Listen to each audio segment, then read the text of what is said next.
안녕하세요. 저는 차남 시부를 둔 30대 며느리입니다. 제게는 착한 시부모님이 계세요. 시부모를 일컫는 소개에 착하다는 수식어가 무척 어색할 수 있다고 생각하는데요. 저도 제가 이렇게 귀여운 시부모를 만나게 될 줄은 몰랐네요. 남편을 사랑하니까 조금은 손해보더라도 시부모님 잘 모셔야지 생각하며 결혼을 시작했는데 딸 같은 며느리라는 말의 진리를 경험하게 되었습니다. 그냥 저는 시댁에서 며느리 타이틀을 단 딸이었다는 거죠. 그만큼 시부모가 저를 많이 편하게 대해주고 위해줬다는 겁니다.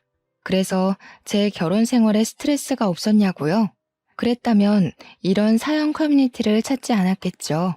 제가 그냥 인터넷상에 고민을 올렸다가 우연히 사연들을 접하게 되어 이곳까지 찾아온 건데요. 웃기게도 저의 스트레스 근원은 시댁이 아닌 시댁의 큰집 사람들 때문이에요. 저 우리 시부모님을 친정 부모님만큼 아낍니다. 저한테 물심양면 퍼주시는 우리 시부모님이 제 사람들이나 마찬가지예요.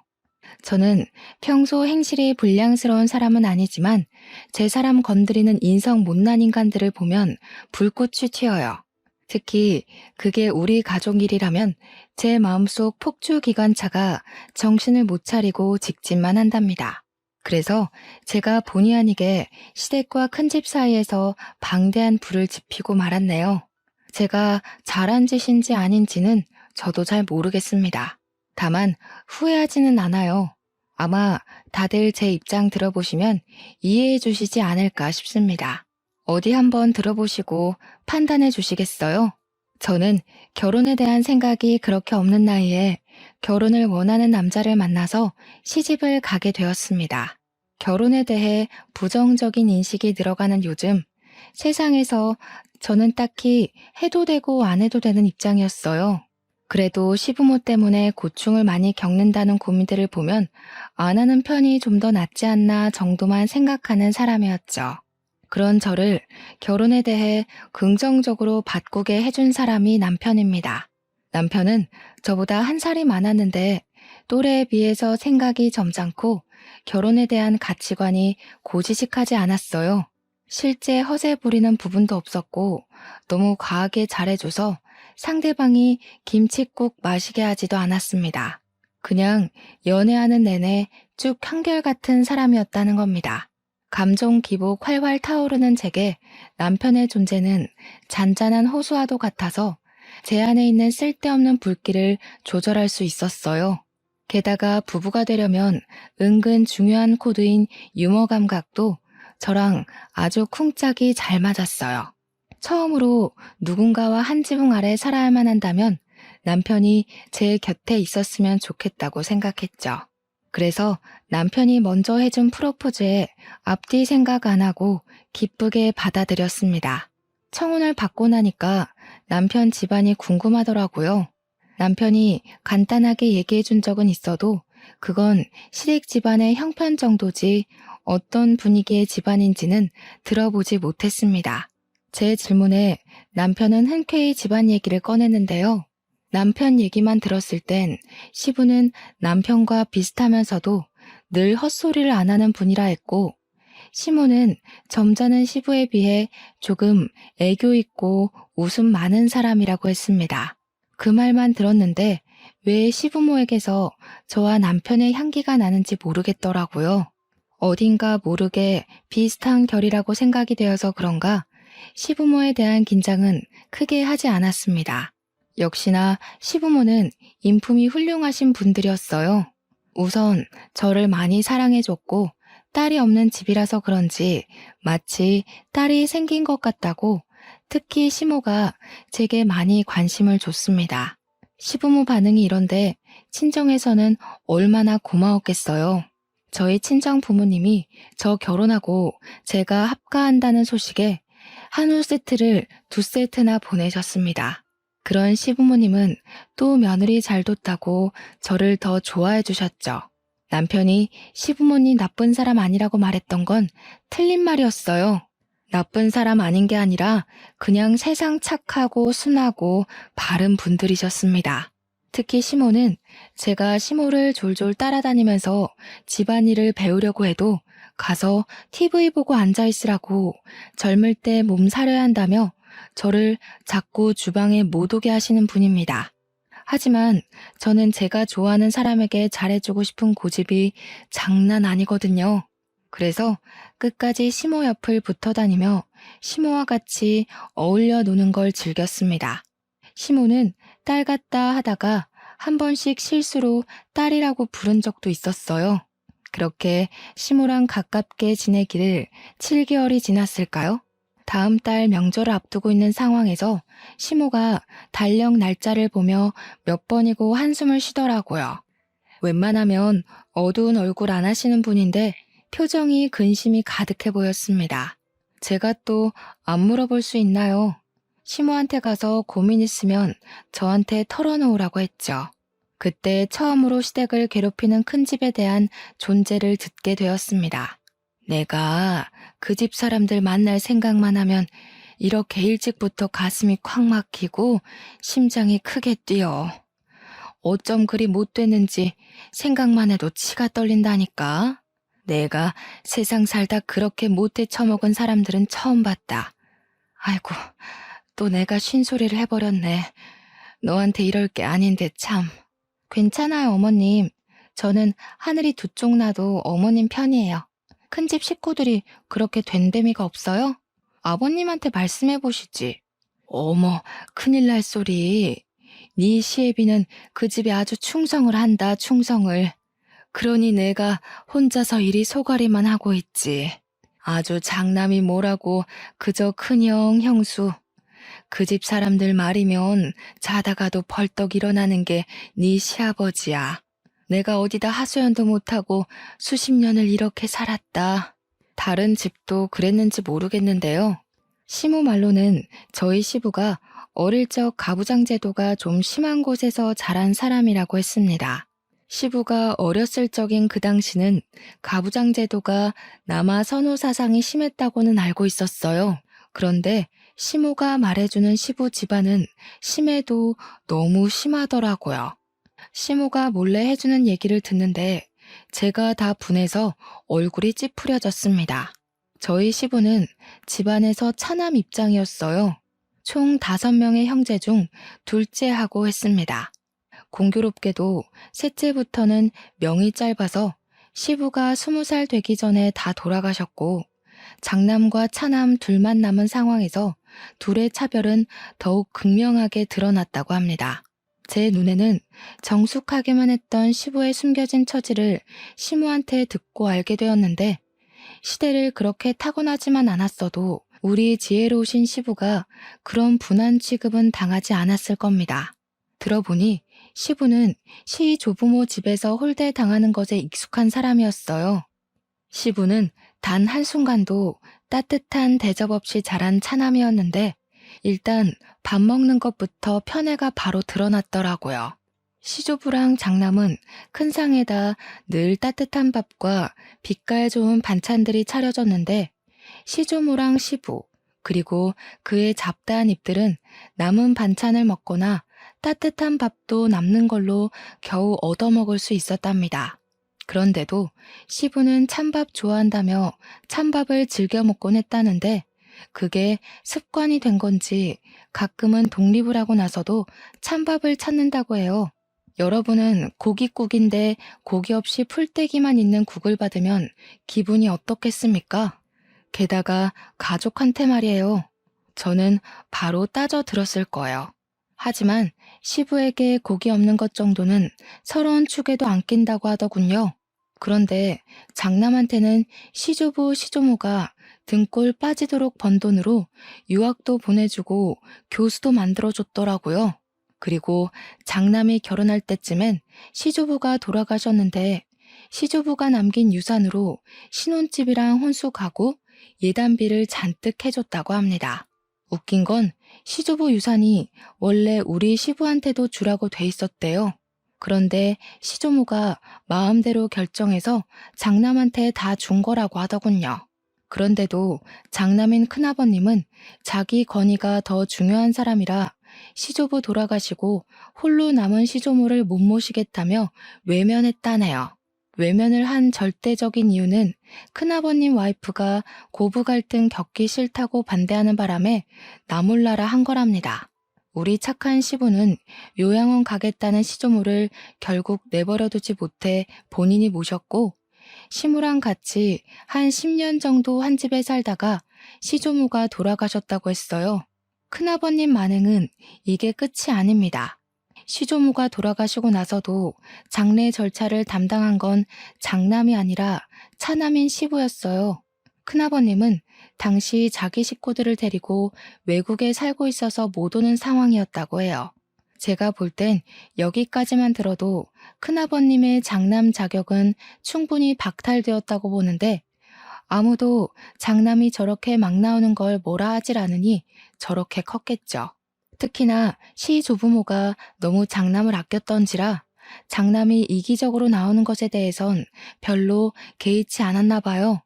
그러니까 그저 장남이기 때문에 뭐든 용납이 되었던 거죠.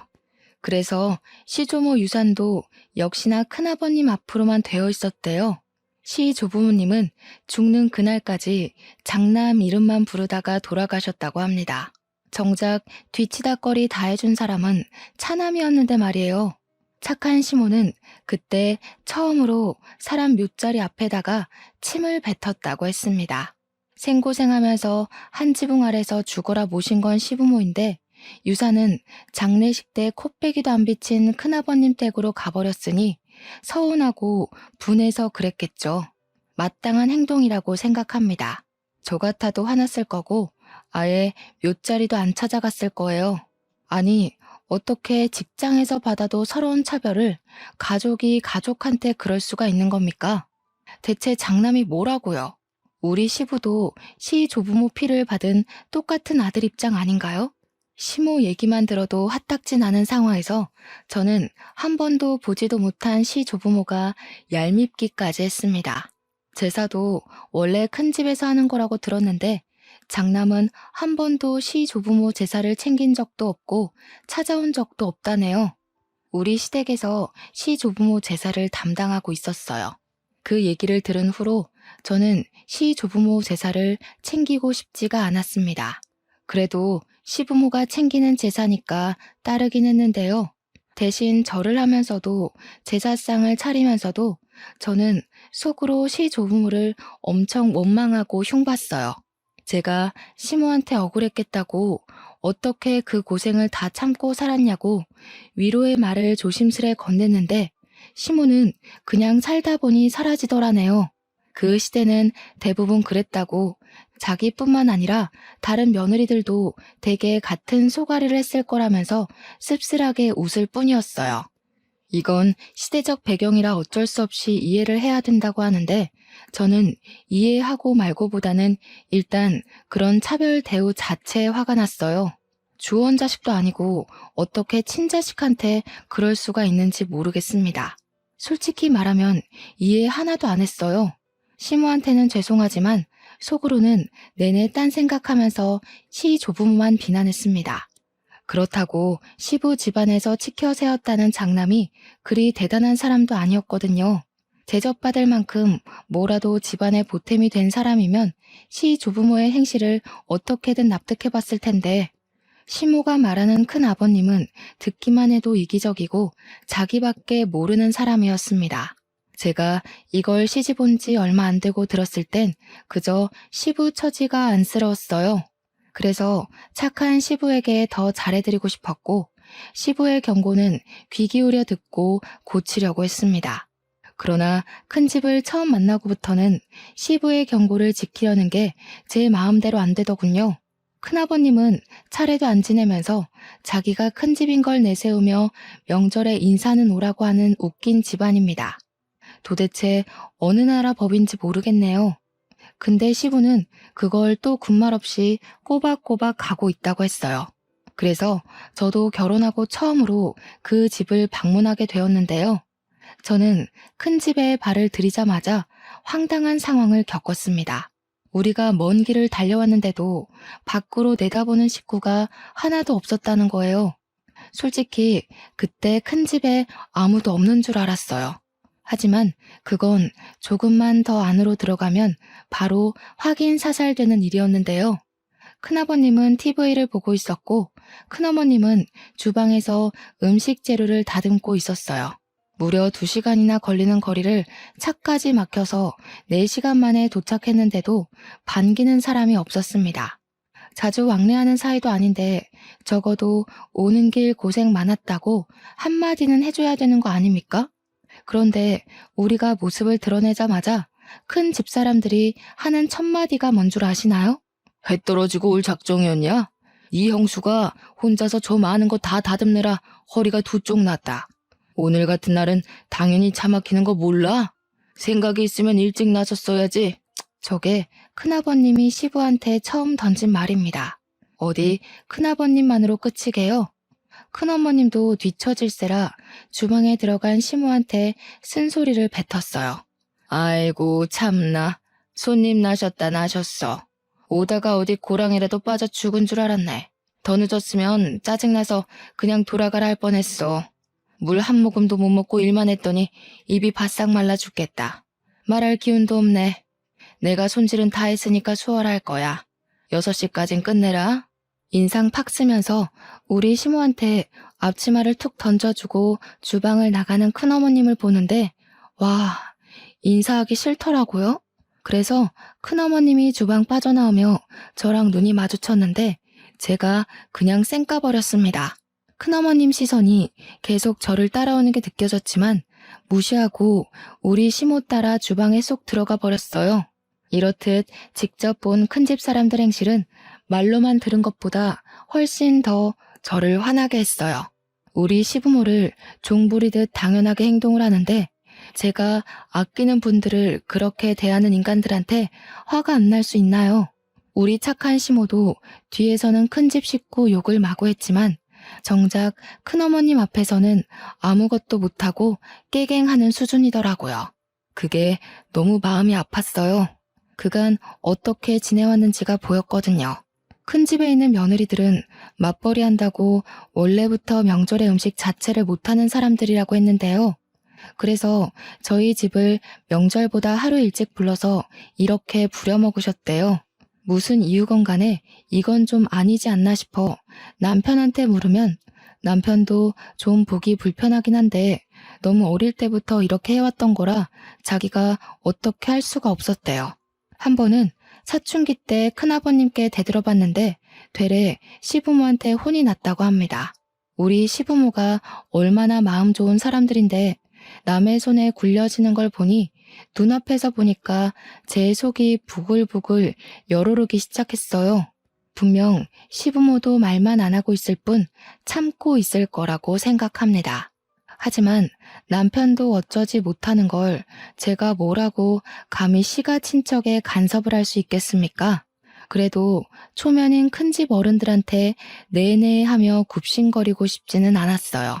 그래서 시모더러 남 시키지 말고 혼자 일해야 된다는 큰어머님의 말을 못 들은 척하고서 저는 시모 하는 걸 뺏어들었어요.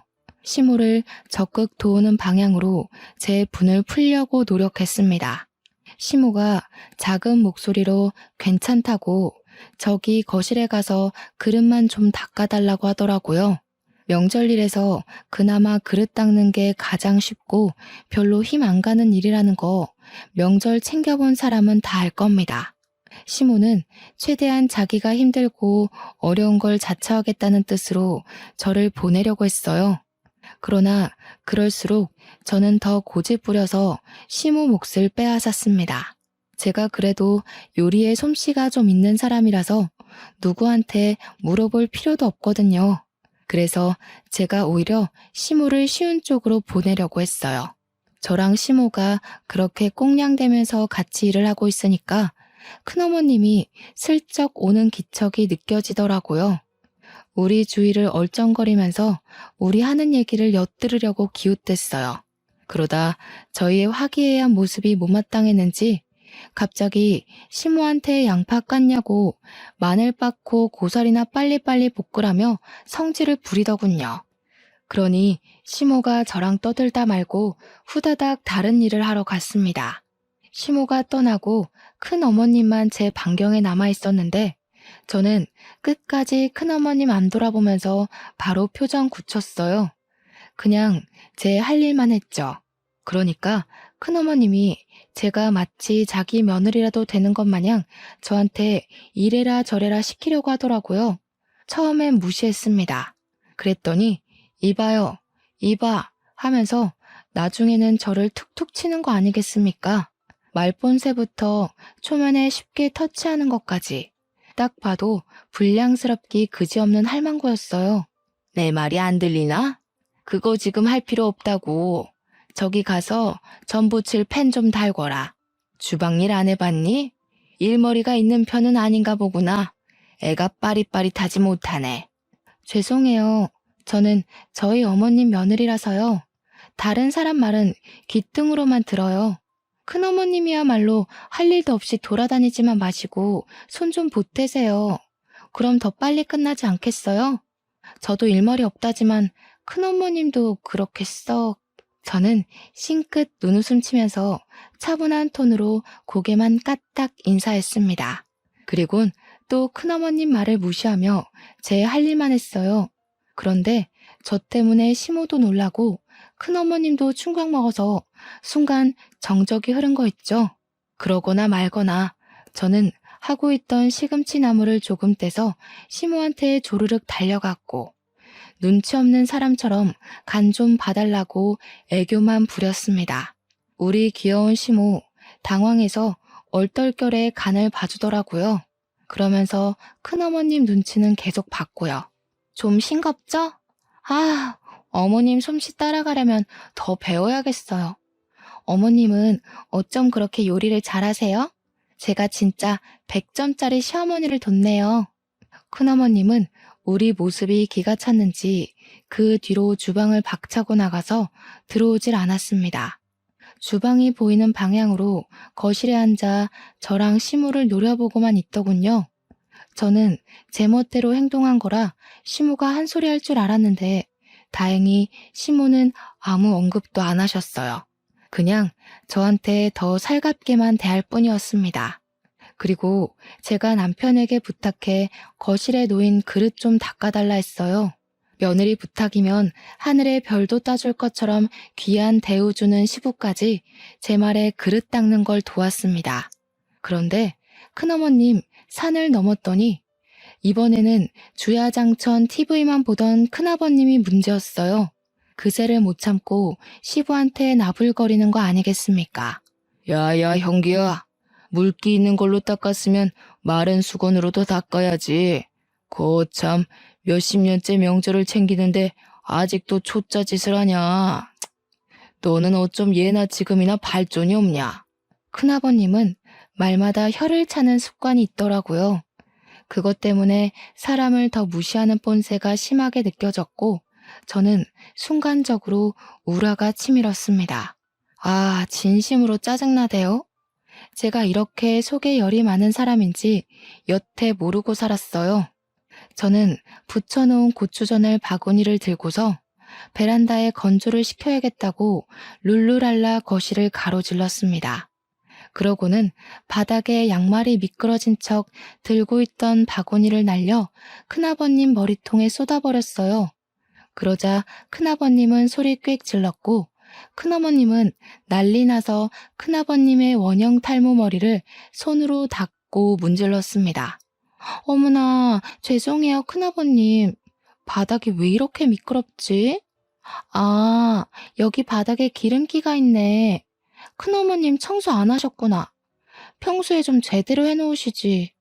오늘 같은 날은 손님도 오는데 집안 안 살펴놓으셨어요? 그런 건 저도 아는 기본인데 아쉽네요. 뭐야? 얘, 뭐 이런 애가 다 있어?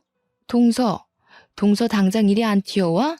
무슨 이딴 계집애가 다 있냐고. 대체 며느리 교육을 어떻게 시키는 거야?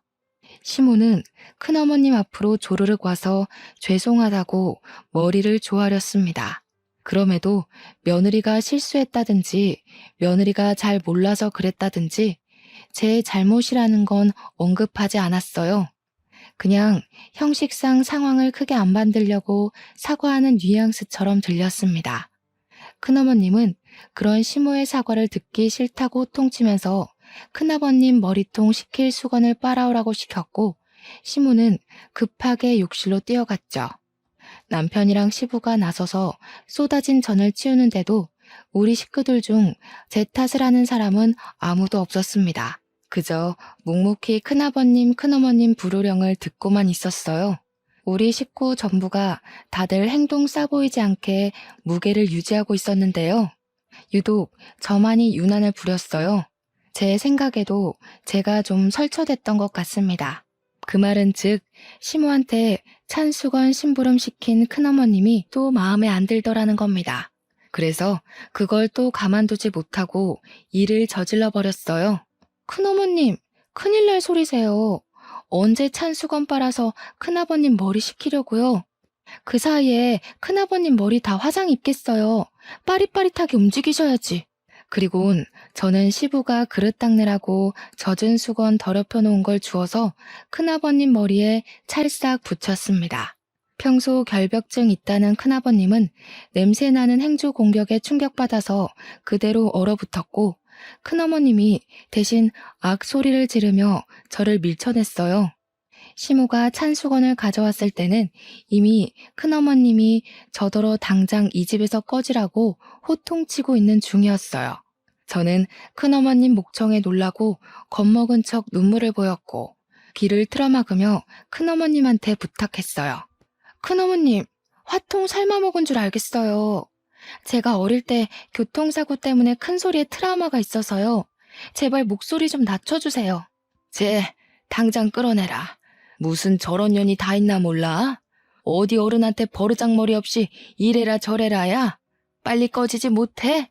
제 도발에 얼굴까지 시뻘개진 큰어머님은 저를 잡아먹을 듯 쏘아봤습니다.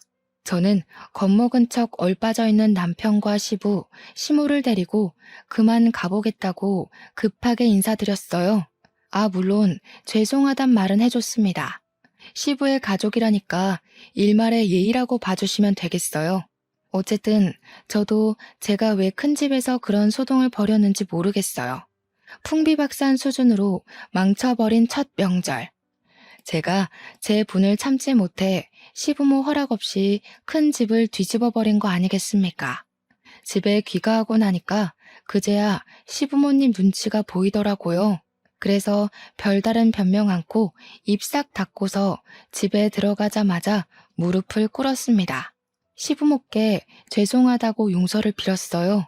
그랬더니 시부는 일찍 자야겠다고 방에 들어가 버렸고 시모는 시부가 방에 들어간 걸 확인한 뒤에야 뒤늦게 깔깔 웃음이 터졌습니다. 내가 정말 우리 새아기 때문에 산다. 나 진짜 웃음 참느라 죽는 줄 알았어. 어쩜 이렇게 교육을 잘 받았니? 사돈어른이 딸 하나는 기가 막히게 키우셨구나. 내 언제 한번 사돈댁에 식사를 대접해야겠어. 우리 집에 이런 귀한 딸을 보내주셨는데 가만히 있어선 안 되지. 시모는 그 어떤 날 때보다 아기 햇님처럼 해맑은 얼굴을 하고서 방에 들어가셨습니다. 어안이 벙벙했어요. 시부모 두 분 다 제게 별다른 혼을 안 내길래 실수한 게 아니라는 건가 싶어서 좀 헷갈리더라고요. 한참 나중에 남편이 말해줘서 알았는데 그날 일 때문에 자기도 10년 묵은 채증이 내려간 기분이었다고 했어요. 그러면서 아마 시부모도 그랬을 거라고 말해주었습니다. 시모가 깔깔 웃었던 걸 생각하면 남편 말이 영 신빙성 없는 건 아니었어요. 그럼에도 한날은 시부가 제게 슬쩍 다가와서 그날의 얘기를 흘리듯 툭 꺼내셨는데요. 저를 혼내는 건 아니었고 다시는 그러지 말라고 점잖게 일러주기만 했어요. 그 말을 들으니 시부가 큰 집 눈치를 많이 본다는 게 확 느껴지더라고요. 아무래도 시부한테는 과거의 집안 제도가 여전히 몸속에 남아있는 듯 했습니다. 큰 집이 너무너무 얄밉지만 장남이기 때문에 차남 입장에서 예의는 갖춰야 한다는 뭐 그런 심리 같았어요. 그런 시부가 여전히 안쓰러워서 저는 최대한 시부를 생각하고 시부만 위하자 그렇게 다짐을 했는데요. 도대체 왜 자꾸 큰 집 식구만 보면 제 안에 다른 자아가 튀어나오는지 모르겠습니다. 첫 명절에 거대한 대면식을 치른 후 제가 두 번째로 큰 집을 만나게 된 건 큰 집에서 직접 우리 시댁에 찾아왔을 때였어요. 큰 집에서 우리 시댁을 찾는 일은 거의 없다고 들었는데 어떻게 그런 날이 닥쳤네요. 그런데 시작도 하기 전 불만스러웠던 건 저희가 큰 집을 찾았을 때와 다르게 시부모님이 큰 집에서 도착한다는 시간보다 1시간이나 먼저 맞이할 준비를 하더라고요. 마치 집안에 또 다른 행사라도 생긴 것 마냥 집안 상태며 냉장고 상태며 화장실이며 신경 쓰는 게 한둘이 아니었습니다. 시모 말로는 큰 집이 참 말 많은 사람들이라서 그게 너무 지치고 피곤하니까 미리 차단하려고 그러는 거라네요. 그렇게 도착한 큰 집 사람들을 저희가 다 쪼르르 나가 환대를 해주었습니다. 큰 집을 문 앞에 마중 나간다는 것 자체가 못마땅했지만 시부가 하니까 저도 시부를 위해서 예의를 차렸어요. 제가 안녕하세요 하는 순간 큰어머님이 제 앞을 지나가면서 저를 엄청 째려보더라고요. 지난 명절 때 일로 계속 화나 있는 듯 했어요. 그리고 큰아버님은 이번에 모자를 쓰고 오셨더라고요. 혹시 그날 진짜 화상이라도 입으신 건가 했더니 모자를 벗은 뒤 깔끔한 머리통인 걸 보고 안심했습니다. 모자도 그냥 벗은 게 아니라 눈앞에 차려진 다과상에 뜨거운 게 없는지 살핀 후에야 벗더라고요. 그러면서 큰아버님이 저를 슬쩍 눈치 보셨는데 그땐 살짝 웃음이 나올 뻔했어요. 그도 잠시. 큰 집 사람들 앞에서는 역시나 웃음이 사치더군요. 큰 집에서 우리를 찾아온 건 정말로 염치 없는 이유였습니다. 내가 네 앞으로 해준 과수원 머리다. 그거 좀 다시 나한테 돌려야겠다. 그동안 관리해주느라 욕봤으니 수고비는 따로 챙겨줄게. 한 5천이면 되겠지? 과거에 시 조부모가 운영했던 작은 과수원이 하나 있었는데 그걸 시조부가 돌아가시고 시조모 혼자 관리하기가 힘들어서 큰아버님 앞으로 명의를 돌렸다고 했는데요. 원래는 그게 큰아버님이 맡았어야 할 과수원이었다는 거예요. 그러나 큰아버님이 자기는 교수할 거라서 과수원 같은 거 들여다볼 여건 안 된다고 시부한테 던져주라고 했답니다. 그래서 시부는 과수원 일 때문에 하고 싶은 공부까지 포기하고 과수원만 정성껏 돌보며 살았대요. 과수원은 시모를 만나기 전부터 갖고 있던 거라 어쩌면 시부의 세월이 고스란히 묻은 고향과도 같은 것이었어요. 시부는 과수원도 시 조부모가 남긴 유산이라면서 자기에게 남은 유일한 부모의 존재라고 보고 엄청 아끼는 보물이라 했습니다. 과수원이 가족 다음으로 소중한 재산이라고 말씀하시던 시부 마음에 감동받아 제가 똑똑하게 기억하고 있었어요. 그런데 그게 원래 큰아버님 거라는 건 그날 처음 들은 사실이었습니다. 이걸 팔겠다는 거야? 그건 안 돼. 아버지가 얼마나 아낀 건지 알잖아. 이렇게 확장까지 해서 규모도 꽤 커졌어. 갑자기 팔아넘기면 우리 과수원이랑 협력한 업체는 다 어떡하라고. 계약 위반이야 이거. 어지간히 효자인 척한다. 아버지 어머니 돌아가시고 없는데 계속 키워봤자 뭐하냐. 두 분 살아계실 때나 가꾸는 척 선심 써줬으면 된 거지. 계약 자랑은 말솜씨만 좋으면 다 타협할 수 있는 거고. 너도 과수원 때문에 네가 하고 싶은 일 못하면서 살았잖아. 이제라도 나한테 넘기고 넌 노후에 하고 싶은 거 하면서 지내. 시부는 늘 큰아버님 말에 오케이를 하던 사람이었습니다. 그러나 이번 제안만큼은 쉽게 고개를 끄덕이지 못하시더군요. 시부의 심기가 많이 불편한 것이 제 눈에도 다 보였습니다. 시부가 대놓고 티를 내셨거든요. 그러니 다른 식구들 눈에도 당연히 들어왔겠죠. 큰아버님도 시부가 바로 답을 안 주자 이것 봐라 싶었는지 헛웃음을 뱉었습니다. 어쭈? 설마 너 그 재산 탐내냐? 내가 너더러 땅덩어리 관리만 하라고 했지 주제넘게 재산 탐내라고 그랬어? 얘가 아주 요망스러운 생각을 하고 있었네. 내가 진작에 안 찾아왔으면 아주 꿀꺽했겠다. 그게 아니라 이걸 팔아버리면 돌아가신 아버지 어머니 볼 면목이 없어서 그러지. 내가 어디 재산 탐낸 적 있어? 나 부모님한테서 쌀 한 톨도 받은 적 없는 사람인 거 알잖아. 적당해라. 그런다고 죽은 부모님 돌아오는 거 아니다. 지금은 내가 부모야. 이미 죽은 사람은 더 이상 입에 올리지 말고 땅 문서나 좀 가져와봐. 집을 하나 매매하려는데 자금이 좀 부족해서. 형님, 말 좀 가리지. 부모님이 형님한테 어떻게 해줬는지 잊었어? 형님 지금 호의호식하고 사는 거 다 부모님 덕분 아니야? 다른 사람은 막 나가도 형님은 그러면 안 되지. 형님만큼은 죽을 때까지 부모님 기리고 기억하면서 감사하고 살아야 돼. 그런데 뭐? 죽은 사람? 이게 교수했다는 사람 입에서 나올 말이야? 이 자식이 약을 잘못 먹었나? 지금 대꾸하냐? 너 이 새끼 땅 넘기기 싫어서 괜히 질질 끌려는 거지? 원래 그거 내 땅 아니냐? 와, 웃기는 새끼네. 부모 앞에서 고상한 척 욕심 없는 척 하더니 결국 이거였어? 내가 아주 호랑이 새끼를 키웠구나.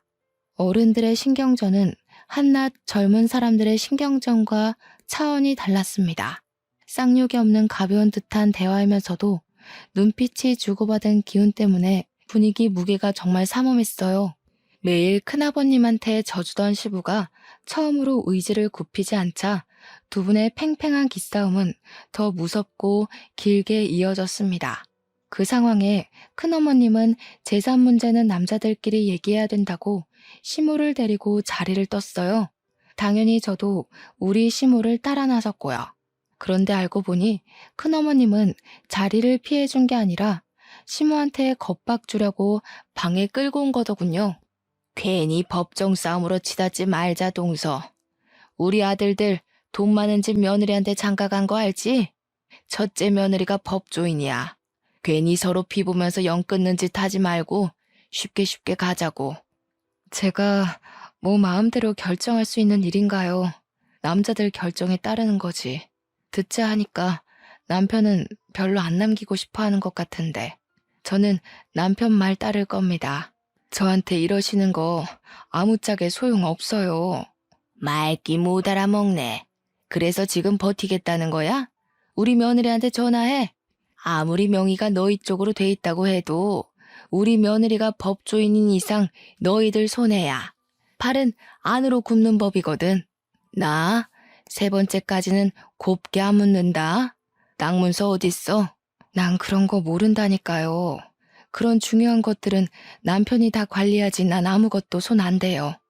솔직히 내가 안다고 해도 별로 알려주고 싶지는 않네요.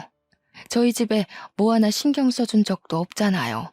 시모는 제가 옆에 있어서 그런지 나름 용기 내서 큰어머님께 할 말을 잘하셨습니다. 그런 시모가 자랑스러웠어요. 큰어머님을 화나게 하는데 충분히 성공했더라고요. 얌전한 고양이가 부뚜막에 올라간 셈이었죠. 하지만 큰어머님이 참지 않고 법조인 며느리한테 전화를 걸겠다고 폰을 들었을 때 시모 표정은 금세 후회를 되찾았습니다. 시모 눈동자가 불안으로 떨리는 걸 봤어요. 시모는 아마 시부와 의논 없이 혼자 결정하는 걸 잘 못하는 것 같았고 시부 허락 없이 큰 일을 만들지도 못하는 사람 같았습니다. 그 사이 큰어머님은 진짜로 첫째 며느리에게 전화를 걸었어요.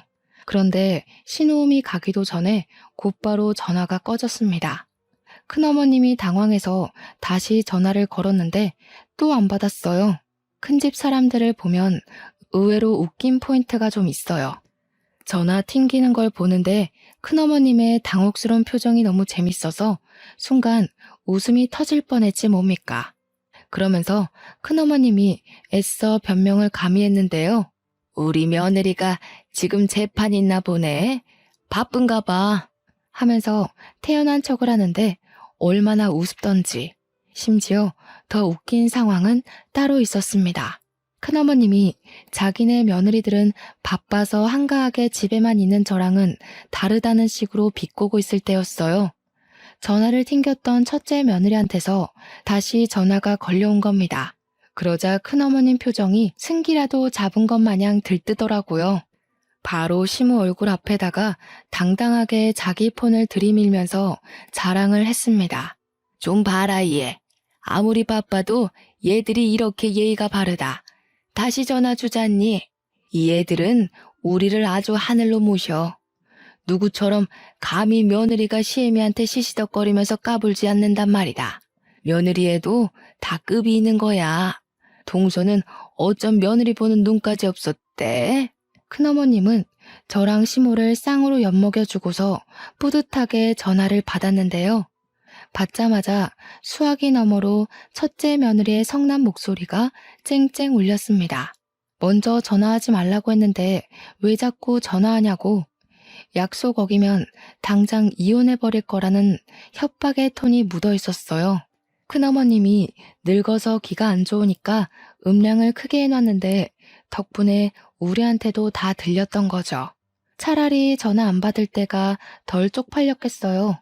훨씬 더 매정하게 끊긴 전화는 큰어머님 얼굴을 시뻘겋게 만들었습니다. 정적이 흘렀는데 그 순간 저는 이때다 싶어서 시모 팔짱을 끼며 말했어요.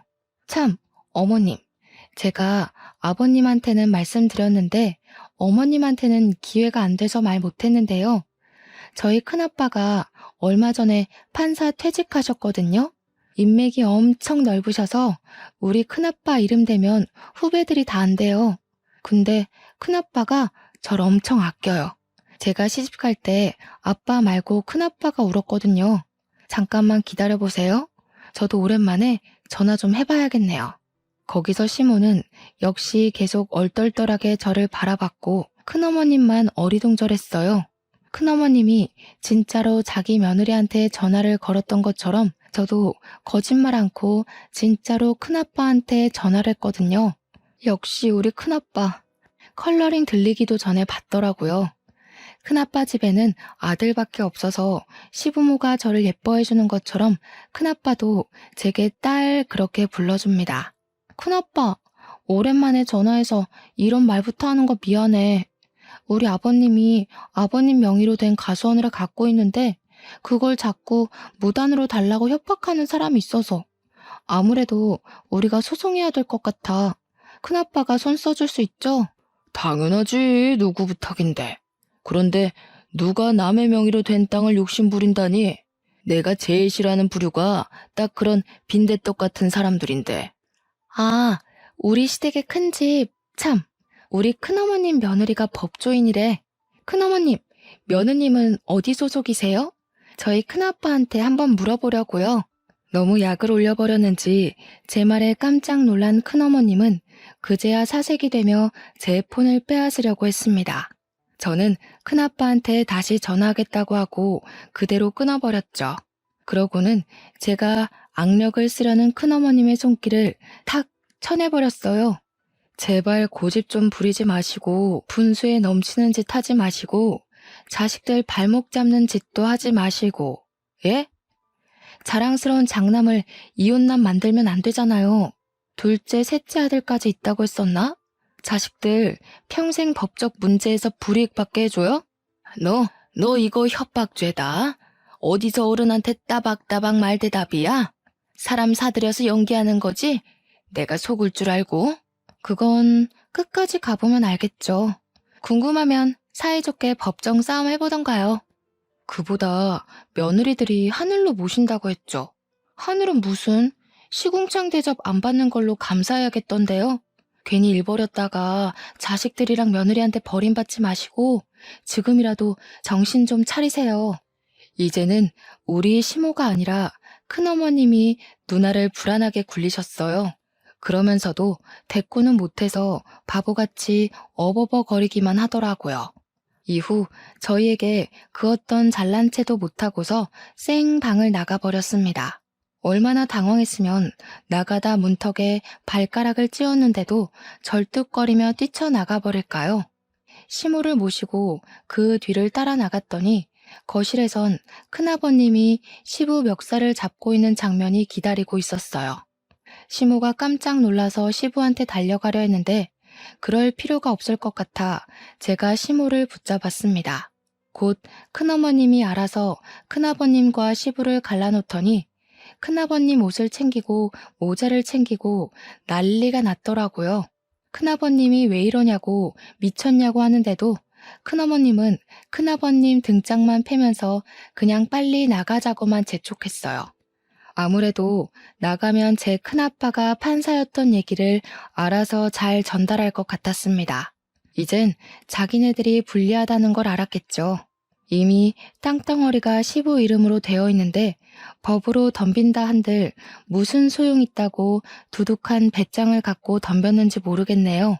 관리도 처음부터 계속 우리 시부만 해와서 명의가 큰아버님 거였다고 해도 기여도에 따라 우리 쪽에서도 지분을 받을 수 있대요. 결국 어떤 법이든 간에 큰 집 쪽이 불리하다는 겁니다. 그런데도 배 내밀고 떵떵거렸던 이유는 왠지 그 법조인 며느리 하나 믿고 있어서 그런 것 같아요. 이러나 저러나 일은 잘 해결되었습니다. 그날 대판 싸운 이후로 큰 집은 2년이 지난 지금까지 우리 시댁을 찾지 않고 있어요. 양심 없이 명절에 부르지도 않고 귀찮게 땅 내놓으라고 시비 걸지도 않습니다. 시부는 어떻게 큰 집과 연락을 잇고 있는지는 모르겠으나 그 외의 식구들은 전부 큰 집의 갑질에서 해방이 되었어요. 시모랑 남편은 이게 다 저 덕분이라고 항상 사랑스럽다고 해줍니다.